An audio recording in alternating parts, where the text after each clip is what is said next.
Now, I have to believe Texas feels like they're set up for success. Even just outside of the next 3 years, like this upcoming season, a lot of it has to do with who you have at quarterback. And I've said it before, I really love this roster. I love the trenches. I love the Steve Sarkisian culture being in effect. But I do think it's worth us noting here, the offense with Arch Manning running the show versus Quinn Ewers running the show, it's going to look different. Now, how will it look different? We'll unpack that together right now.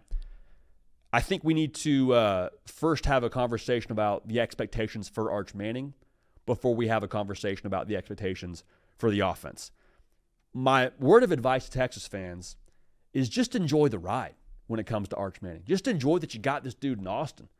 This dude's got physical giftings. There's a reason why he's a 5-star plus kind of cat out of high school.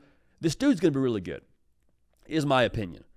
I would be careful to say he's going to be the next great Manning. He's going to win the Heisman Trophy. He's going to be Time Person of the Year.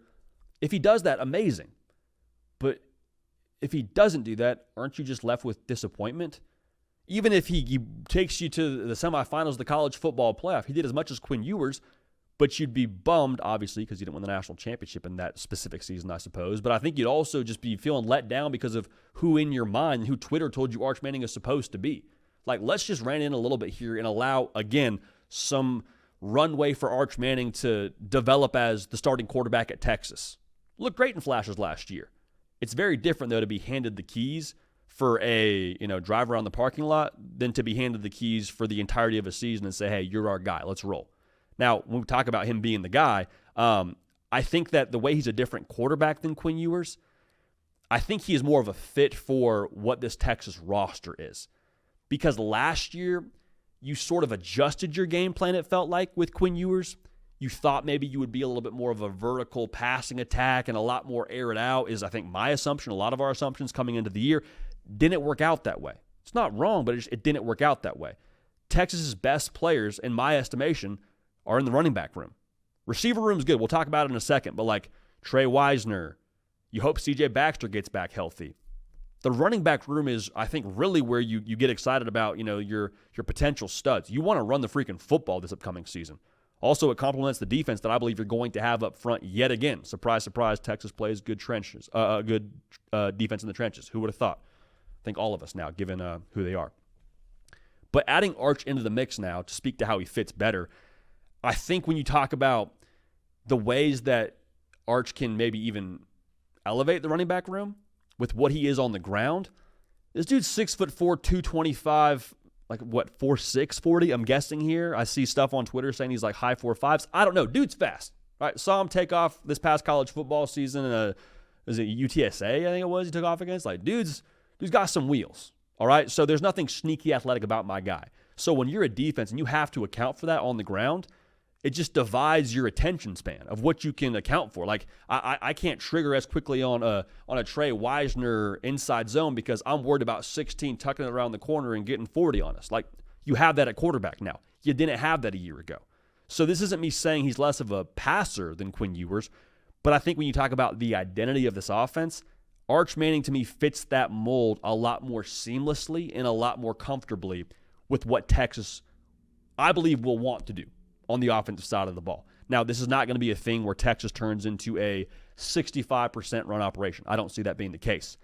The thing that I like, actually, is in this receiver room, I think it'll be a lot more about being timely than being this game breaker every single week. Like, in the room, there's going to be some spots to fill. There's no way around that. You lose Matthew Golden, you lose Isaiah Bond and all those guys, but I like the versatility of this room, to be real with y'all. Because I think about that 2023 season where they made the 4-team playoff and Xavier Worthy, Adonai Mitchell, obviously both NFL talents, but it felt like you had different types of receivers to have to account for. I think that's the same for this room. Ryan Wingo is, I think, going to be wide receiver 1. Don't really believe that's too controversial. 6'2". He's not 6'4" like Adonai Mitchell, but he still brings that big target, got that speed, kind of a true wide receiver 1 kind of guy for you. DeAndre Moore, we saw what he can do this past season. I think his best football is ahead of him.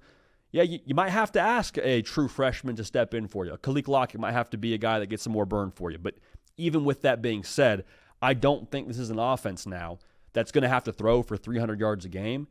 To me, I'm looking a lot more at the yards per pass numbers. Like last year, Texas was right around 8.5 yards per pass. That was up there in top 25 in America.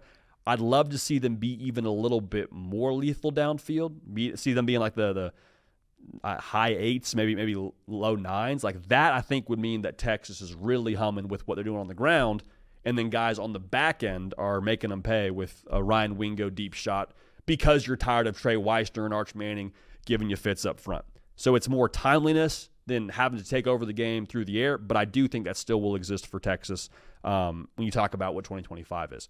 So let's make sure we have this discussion too. We talk about Arch adapting and progressing and all those things. Leave room for that to be the case for the offense too. You know what I'm saying? Like if it doesn't look exactly how you want it to against Ohio State, let's not hit the panic button and call Arch Manning a bust and Steve Sarkisian just can't do anything without Quinn Ewers or what. Like I can already see the tweets flying out there into the timeline. Let's try our best to avoid that. Understand what this offense is in September, what Arch is in September, could be very different than what it is in November. And I expect that to actually be how Texas goes about it. I think that as Arch gets more comfortable, they'll open it up even more with the ultimate goal of being hyper versatile. Like the dream thing for Texas would be you can beat anybody you have to score 40 against and throw the ball around the yard for 300, 350. Or if it's a game that's a rock fight and we got to go back to the 2024 version of what we are and just hunker down and run the football, we can punch you in the face and do that too. At that point, I don't know how you beat Texas because the defense is going to be great. I'm just telling you right now, defense is going to be awesome. But if the offense is that versatile, they can fight you any style you want in the back of the alley, or if you want to go out there and just go wrestle in the middle of the parking lot, whatever it is, if Texas can do that, God bless them, because that's going to be where Texas gets really, really scary, and that's where they become a team that I believe can go compete for a national title, which is how we feel about them right now. But for it to be a thought and then become a reality, that's where Arch and Texas get dangerous. So keep an eye on that. The offense will look different. Arch is a different quarterback than Quinn, but I do think that he actually fits better with what they want to be on offense and what they have on offense here moving into next season.